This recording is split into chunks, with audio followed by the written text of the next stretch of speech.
Endoscopy അഥവാ colonoscopy ചെയ്യുമ്പോൾ ആമാശയത്തിനുള്ളിൽ കാണപ്പെടുന്ന ദശകളെക്കുറിച്ച് ഡോക്ടർമാർ നിങ്ങളോട് പറഞ്ഞിട്ടുണ്ടാകാം. അപ്പോൾ ഈ ദശകളുടെ റിമൂവലിനെ കുറിച്ചാണ് നമ്മൾ ഇന്ന് സംസാരിക്കുന്നത്. രണ്ട് തരത്തിലുള്ള പോളിപ്സ് ഉണ്ട്. ഒന്നാമത്തേതായിട്ട് കുടലിൻ്റെ ഭിത്തിയിൽ പരന്ന് വളരുന്ന ഫ്ലാറ്റായിട്ടുള്ള പോളിപ്സ് ഉണ്ട്.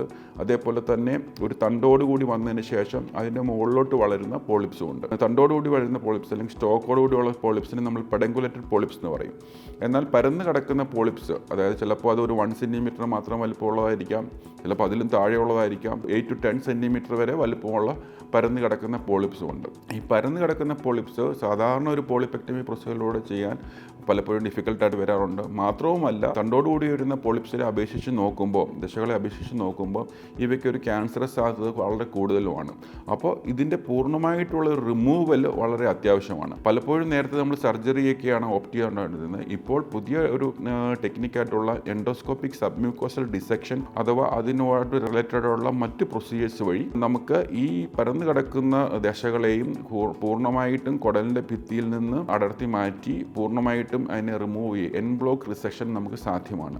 അതിനായിട്ട് പലപ്പോഴും നമ്മൾ ഈ കുടലിൻ്റെ ഈ ദശ വളരുന്നതിൻ്റെ അടിയിലായിട്ടുള്ള സബ്മ്യൂക്കോസൽ പ്ലെയിനിൽ ഒരു ഇഞ്ചക്ഷൻ കൊടുക്കുകയും കുടലിൻ്റെ ഭിത്തിയിൽ നിന്ന് ഇതിനാവശ്യത്തിനൊരു ലിഫ്റ്റ് ചെയ്തതിന് ശേഷം പ്രത്യേകമായ നൈഫുകൾ ഉപയോഗിച്ചുകൊണ്ട് ഇതിനെ കട്ട് ചെയ്ത് മാറ്റുകയാണ് ചെയ്യുന്നത്. ഇതിൻ്റെ ഒരു അഡ്വാൻറ്റേജ് എന്താണെന്ന് വെച്ച് കഴിഞ്ഞാൽ നമുക്ക് ഈ ലീഷൻസിനെ പൂർണ്ണമായിട്ടും എടുത്ത് കളയാവുന്നതാണ്. ഇതിൻ്റെ മാർജിൻസ് വളരെ കറക്റ്റായിട്ട് കിട്ടും.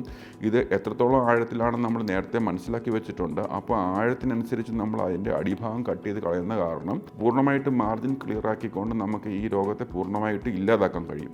മാത്രമല്ല, ബയോപ്സി കൊടുക്കുന്നത് വഴി എത്രത്തോളം നമ്മൾ മാർജിൻസ് ക്ലിയർ ചെയ്തിട്ടുണ്ടെന്ന് നമുക്ക് മനസ്സിലാക്കുകയും സാധിക്കും. അപ്പോൾ ഇത് നമുക്കൊരു സർജറി അവോയ്ഡ് ചെയ്യാവുന്നതാണ്. Difficult thing is the very technically demanding ആയിട്ടുള്ളൊരു പ്രൊസീജിയറാണ്.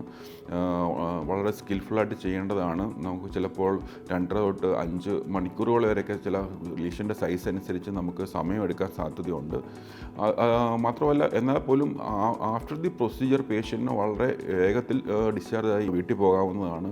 വേറെ ഒരു ലീഷൻസോ വേറെ ഒരു സർജിക്കൽ സ്കാർസോ ഒന്നും ഉണ്ടാകുന്നതല്ല. ഇതിൻ്റെ ഒരു കോംപ്ലിക്കേഷൻസ് മെയിനായിട്ടുള്ളത് 2 എണ്ണമാണ്. ഒന്ന് ബ്ലീഡിങ് ഉണ്ടാവുക, ഒന്ന് കുടലിൻ്റെ ഭിത്തിയിൽ ദ്വാരം അല്ലെങ്കിൽ സുഷിരം പെർഫറേഷൻ ഉണ്ടാവുക എന്നുള്ളതാണ്.